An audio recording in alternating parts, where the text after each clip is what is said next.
How's it going, everyone? It's Neptorka here, back for another reaction video. We have our legendary hero for the month of May. Looks like it's gonna be Black Knight. It's pretty cool, man. So let's go ahead and take a look at what we've got here.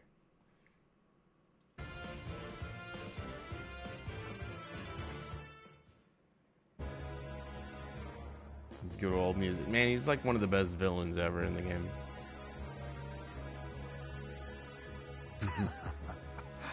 A legendary hero. Me. What sort of legacy could I have left? Okay, so it's gonna be Radiant Dawn version.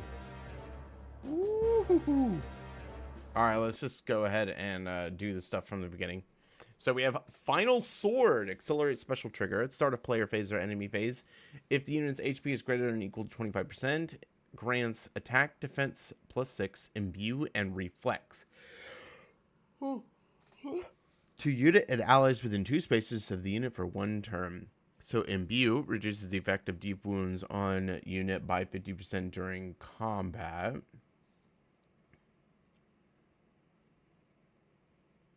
Okay, so now we're deep wounds was a counter, so now we have a counter, and restores 40% of the maximum HP as units combat begins for 1 turn. Okay, and then reflex reduces damage from foes' first attack by 7 during combat, and units' next attack deals damage equal to total damage reduced from foes' first attack. All right.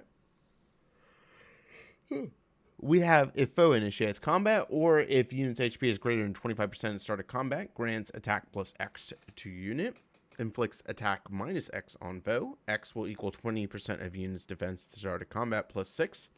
Unit then deals +Y damage, excluding area of effect specials. Reduces damage from foes' attacks by Y. Reduces damage from foes' specials by Y.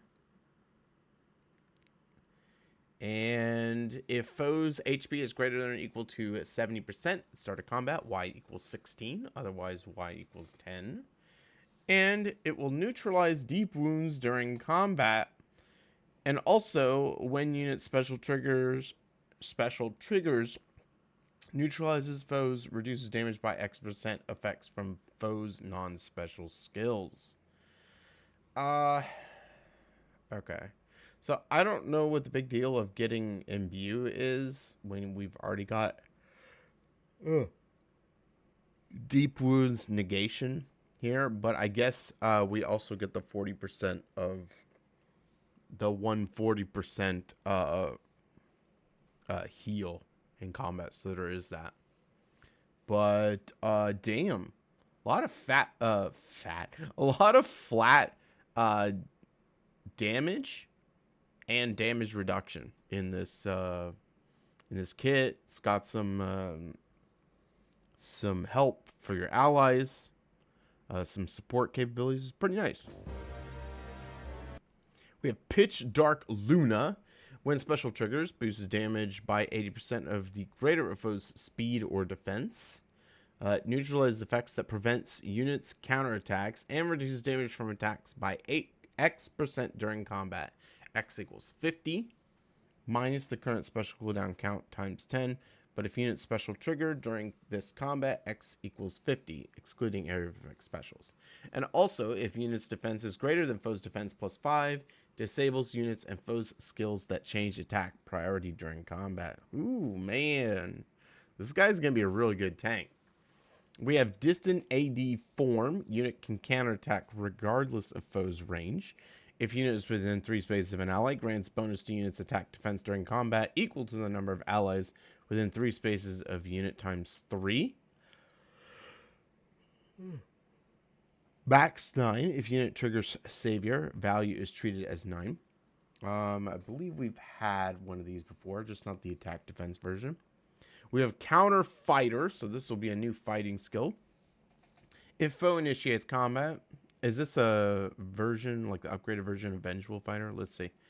Counter Fighter, if foe initiates combat or if unit's HP is greater than or equal to 25% at the start of combat, inflicts attack -5 on foe, deals damage equal to 15% of unit's attack, and reduces damage from foes attacked by 15% of units attacked during combat, and restores 7 HP to unit when unit deals damage to foe during combat, and also if units attack can trigger unit special, grants special cooldown count -2 to unit before foes first attack during combat.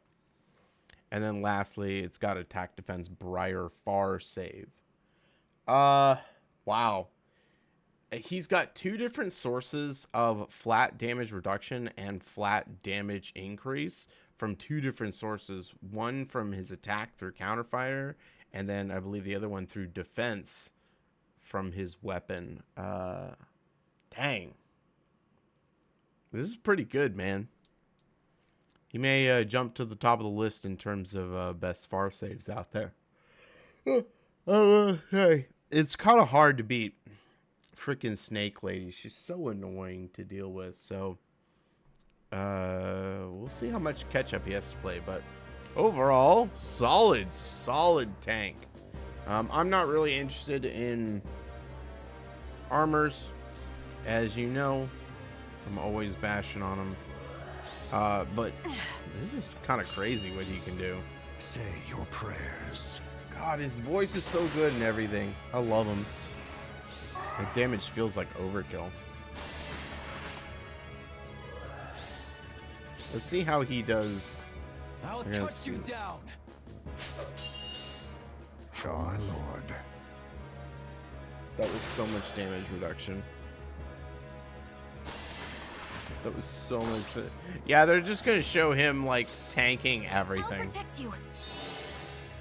All the nukes and whatnot. Of course, these are like stage 2 nukes now. Like, they're not the top of the tier nukes anymore. This would have been like beyond broken if this came out around the time of the Fjorm duo. The Fjorm, is it Fjorm Niffle duo? I can't remember.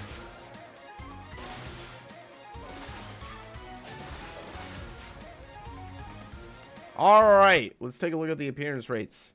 So for red, we have the new unit, Black Knight. We have the new Erica, which just came out just a while ago. And then I think the other red unit is that mythic. Yeah, it's mythic Nidhogger. I mean, red's the best one by far. There's no doubt there. Colorless is going to be. See, Veil's blue. We have Leror, Equipnthir, and Yunaka.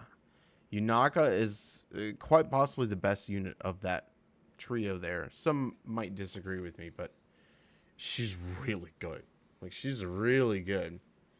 For green, we have Heirun, male Corrin, and female legendary female Alir, legendary Corrin and Heirun. I think green, well, for blue we have Midir, Freyr, and Veil. Blue and green, yeah, blue and green are significantly worse than the others. Colorless is the next step up, and then the best is red, without a question. Will I be pulling? Probably not.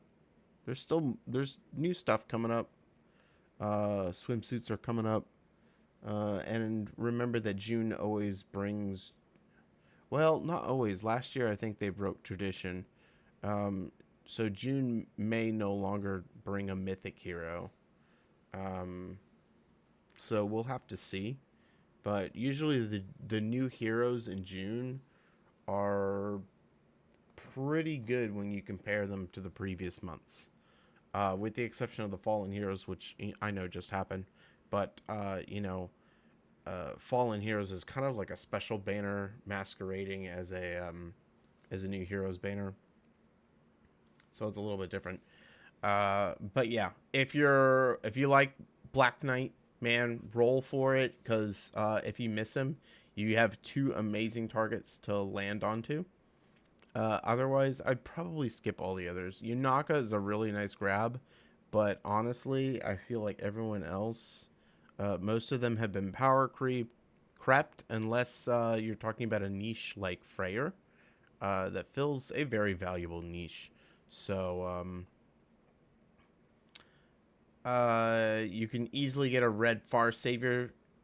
The only problem with one or either of them is whether or not you're limited to arenas or you're limited to Aether Rage, which is, of course, a problem.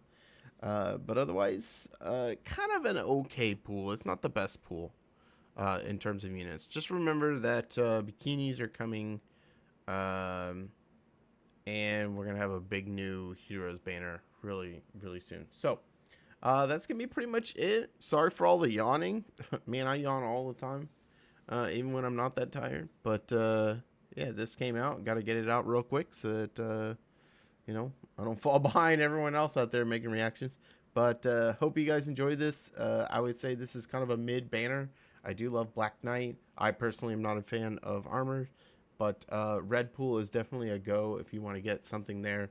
But I would avoid all the others. So hope you guys have a great rest of your day, and I will catch you guys in the next one. Neptorka out. See you guys.